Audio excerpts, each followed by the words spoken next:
এটি গোল্ডের daily time ফ্রেমের একটি চার্ট। চলুন প্রথমে বড় টাইম ফ্রেমের এই চার্টটিতে আমরা গোল্ডের সামগ্রিক মুভমেন্ট চিহ্নিত করার চেষ্টা করি।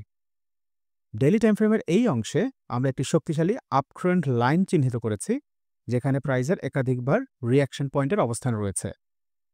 এই রিঅ্যাকশন পয়েন্টগুলো মূলত বিদ্যমান ট্রেন্ড লাইনটি শক্তিশালী সেটির নির্দেশনা প্রদান করে। প্রাইস এখন পর্যন্ত এই ট্রেন্ড লাইনের উপরে অবস্থান করছে। এই অংশে রয়েছে প্রাইজের সর্বশেষ হাই প্রাইস লেভেল, যেটি একই সাথে কাজ করছে একটি রেজিস্ট্যান্স লেভেল হিসাবে। খেয়াল করে দেখুন, এখানে প্রাইস ইতিমধ্যেই পূর্বে দুইবার একই স্থান থেকে বাউন্স করে নিচের দিকে নেমে আসে। এখন তৃতীয়বার প্রাইস এই লেভেলটিতেই অবস্থান করছে। এবার চলুন অপেক্ষাকৃত ছোট টাইম ফ্রেমের একটি চার্ট বিশ্লেষণ করে দেখা যায়।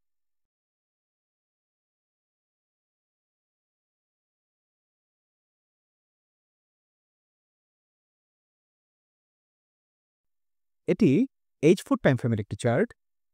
এখানে অবস্থিত কালো রঙের ট্রেন্ড লাইনটি হচ্ছে যেটি কিছুক্ষণ আগে আমরা ডেইলি টাইম ফ্রেমের চার্টে অঙ্কন করেছিলাম। চার্টের এই অংশে আমরা নতুন আরও একটি ট্রেন্ড লাইন চিহ্নিত করতে পারি। ভালো করে লক্ষ্য করলে দেখতে পাবেন প্রাইস ইতিমধ্যেই একাধিকবার এই ট্রেন্ড লাইনটিকে স্পর্শ করে শক্তিশালী বাউন্স করে উপরের দিকে উঠে এসেছে।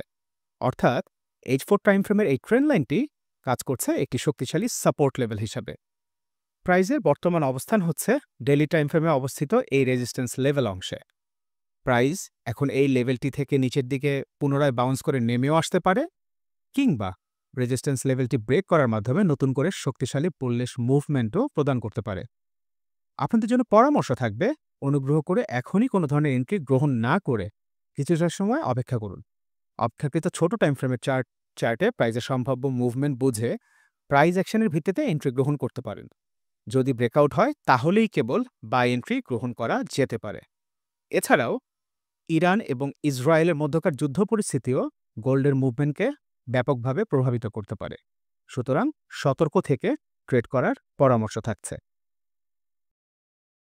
এছাড়াও প্রতিদিনের টেকনিক্যাল আপডেট এবং মার্কেট অ্যানালাইসিস পেতে যুক্ত হয়ে নিতে পারেন আমাদের টেলিগ্রাম চ্যানেলে। প্রকাশিত এই আপডেটগুলো রিয়েল ট্রেডিং করতে আপনাকে সহায়তা করবে। পরবর্তী টিউটোরিয়ালে আপনাদের সাথে আবার দেখা হবে। সে পর্যন্ত ভালো থাকুন।